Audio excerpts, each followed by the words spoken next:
Então, eu gosto de dividir as doenças de tireoide em dois grandes grupos, tá? As doenças que afetam a forma ou a anatomia da tireoide e as doenças que afetam a função ou o nosso maestrinho, né? O hipo e o hipertireoidismo, tá?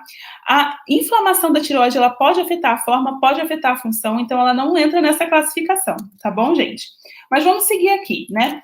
Doenças que afetam a forma, basicamente, são o bócio, que é o inchaço da tireoide, e o nódulo, que é o carocinho da tireoide, tá? Doenças que afetam a função são o hipo e o hipertireoidismo, a tireoide funcionando de menos e de mais, já vou falar mais sobre isso, tá? E as doenças inflamatórias da tireoide são chamadas tiroidites. Existem vários tipos de tiroidite, mas as principais são as tiroidites autoimunes, que são causadas quando os nossos próprios anticorpos se voltam contra a nossa tireoide. E também existem tireoidites infecciosas, tá? Que são muito raras, mas que podem também acontecer. E aí, o tratamento e o exame vai depender do tipo de doença que você tem. Então, vamos falar aqui um pouquinho do hipotireoidismo, que é a falta do hormônio da tireoide, né? A falta do hormônio da tireoide, lembra que o maestro vai comandando o ritmo da música? Imagina que o seu corpo vai ficando lento, todas as funções do corpo vão ficando mais lentas. Então, a pele fica mais seca, o cabelo demora para crescer, o raciocínio fica lento, o batimento cardíaco fica lento, o intestino fica lento, o rim fica lento, a pessoa incha, e aí por isso fica com fome que engorda, mas na verdade não é que engorda, ela aumenta o peso porque incha, porque retém líquido, porque não faz cocô. Enfim, no hipo é como se o nosso corpo estivesse andando em câmera lenta, tá? E esses são os principais sintomas do hipotireoidismo, tá? Eu vi que tem algumas perguntas aqui relacionadas a isso. Vamos ver aqui no chat o que a galera colocou. Olha aqui essa pergunta que interessante, tá? Boa noite, gostaria de saber o motivo da queda de cabelo do hipotireoidismo subclínico.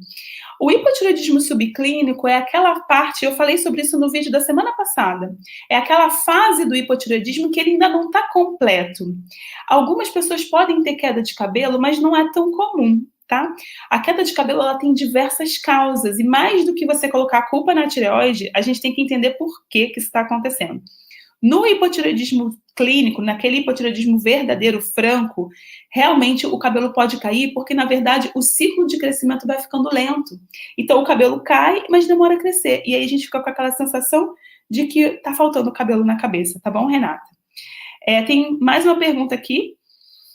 Por que no hipotireoidismo subclínico, além da queda de cabelo, causa diminuição de ferritina? Não existe essa relação, Renata. A diminuição de ferritina deve estar acontecendo por um outro motivo, tá? E a gente tem que entender por quê. A falta de ferro ela é a causa mais comum. E a causa mais comum de deficiência de ferro é justamente as perdas crônicas que acontecem na mulher que menstrua, por exemplo. Então, o hipotireoidismo não necessariamente ele vai mexer com a ferritina, mas o hipotireoidismo pode mexer com a produção dos glóbulos vermelhos e a pessoa pode ter anemia mesmo com ferro normal. Olha que interessante, né? Adorei essa pergunta porque você me lembrou de falar sobre isso, tá? Então, obrigada pela pergunta, Rê.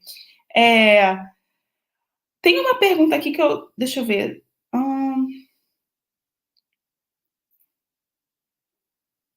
Mais uma pergunta de hipotireoidismo e queda de cabelo.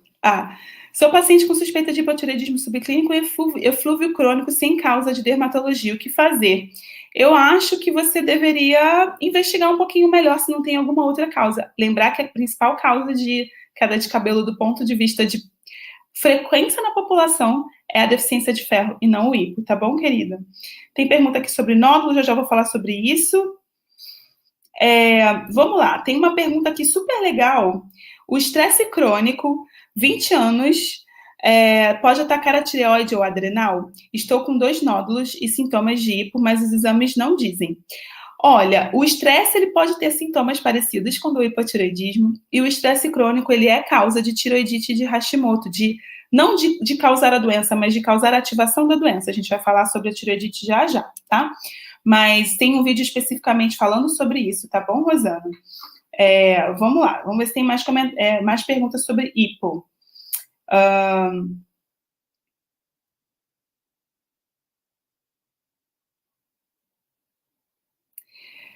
Uma ótima pergunta aqui sobre tireoidite. Ariane, adorei. Removi a tireoide, estava com Hashimoto, Tomo Sintroid. Alguns poucos anos depois, voltou a crescer algo no pescoço. Fiz punção e era tecido tireoidiano.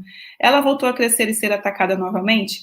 Dependendo do tipo de cirurgia, você não retira tudo. E se sobrou tecido tireoidiano, esse tecido tireoidiano pode ser atacado novamente pelo anticorpo, tá bom, minha querida? Pergunta super legal da Selma. Não tenho hiper nem hipo, mas tenho anticorpos de Hashimoto. O que pode significar? Significa que você tem a predisposição, mas que não necessariamente você vai desenvolver a doença. Então, precisa acompanhar, tá bom, minha querida? Olha essa pergunta que legal da Vanessa. Estou suplementando vitaminas K, A, D, E, zinco, selênio e magnésio. Como saber se está em excesso? Fazendo exame e conversando com seu médico, né? Médico ou nutricionista, a pessoa que te passou. Muitas vezes, pela anamnese alimentar, a gente já sabe que não tem falta. Tem pessoas que têm dificuldade de absorção e às vezes precisa suplementar. Então, precisa avaliar caso a caso, tá bom?